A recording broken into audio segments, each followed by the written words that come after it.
রাস্তার পাশে একটি দোকানে দাঁড়িয়ে চা খাচ্ছিলাম। বিল দিয়ে ঘুরতেই দেখি পাশের ইলেকট্রিসিটি পোলটার গায়ে কি একটা লিফলেট লাগানো। উৎসাহ নিয়ে এগিয়ে গেলাম। সাদা কাগজে লাল কালি দিয়ে বড় বড় করে লেখা, আমি 1000 টাকার একটা নোট এখানে হারিয়ে ফেলেছি, যদি কেউ খুঁজে পান দয়া করে আমার কাছে পৌঁছে দিন। আমি একজন বৃদ্ধ মহিলা, চোখে খুব কম দেখি।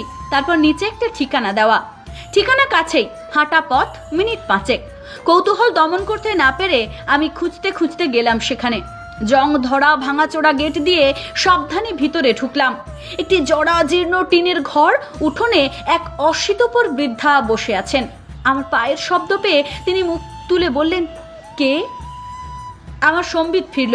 গলির মাথায় আমি আপনার 1000 টাকা খুঁজে পেয়েছি। আমার কথাগুলো শুনে তিনি হাউমাউ করে কাঁদতে লাগলেন। একটু পর কিছুটা ধাতস্থ হয়ে বললেন, বাবা, এই পর্যন্ত অন্তত 10 থেকে 12 জন আমার কাছে এসেছে আর 1000 টাকা করে দিয়ে গিয়ে বলেছে তারা নাকি রাস্তায় আমার টাকা খুঁজে পেয়েছে। আমার কোনো টাকা হারায়নি বাবা, ওই লেখাগুলো আমার না। আমি খুব একটা পড়ালেখাও জানি না বাবা। আমি নিচু হয়ে ওনার হাত ধরে বললাম, যাই হোক, সন্তান মনে করে আপনি টাকাটা রেখে দিন। এই কথা শোনার পর তিনি টাকাটা নিয়ে বললেন, বাবা, আমি খুব অসুস্থ জানো, ভালো করে হাঁটতে চলতে পারি না, কি যে তোমায় খেতে দেব। এই বলে অনেক কষ্টে তিনি লাঠিতে ভর দিয়ে বারান্দায় উঠলেন। আমার মনে হলো তিনি এক্ষুনি পড়ে যাবেন। আমি তাকে সাহায্য করার জন্য এগিয়ে গেলাম। তিনি কম্পমান হাতে বাটিতে গুড়মুড়ি ঢালতে ঢালতে বললেন, তুমি আমার অতিথি, তুমি বসো। আমার পেটে একটুও খিদে ছিল না, তবুও কিছুটা বৃদ্ধার আন্তরিকতায় মুগ্ধ হয়ে বাকিটা তার সাথে আরো খানিকক্ষণ গল্প করার লোভে আমি ধীরে ধীরে গুড়মুড়ি খেতে লাগলাম। কথায় কথায় জানলাম এই পৃথিবীতে আপনজন বলতে ওনার কেউ নেই। আগে ভিক্ষা করতেন, অসুস্থ হওয়ার পর আর বাড়ি থেকে বেরোতে পারেন না। ফেরার সময় বৃদ্ধা বললেন, বাবা, তোমায় একটা অনুরোধ করবো, রাখবে? তুমি যাওয়ার সময় ওই কাগজটা ছিঁড়ে ফেলো।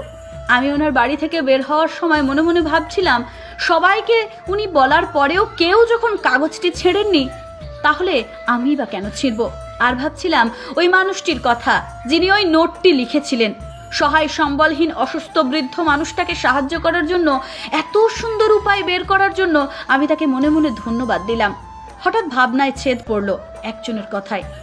40 এক ভদ্রলোক আমার দিকে এগিয়ে এসে বললেন, এই ঠিকানাটা কোথায় বলে দিতে পারবেন? একটু আগে আমি রাস্তায় 1000 টাকার একটা নোট কুড়িয়ে পেয়েছি, এটা আমি ফেরত দিতে চাই। ঠিকানা দেখিয়ে সামনে এগোলাম। কখন জানি আমার চোখ দুটো ভিজে উঠল। আকাশের দিকে তাকিয়ে আমি বিড়বিড় করে বলতে লাগলাম, এভাবেই বেঁচে থাকুক আমাদের মানবতা, কাগজটি যেন কেউ কখনো না ছেড়ে। হরে কৃষ্ণ, রাধে রাধে।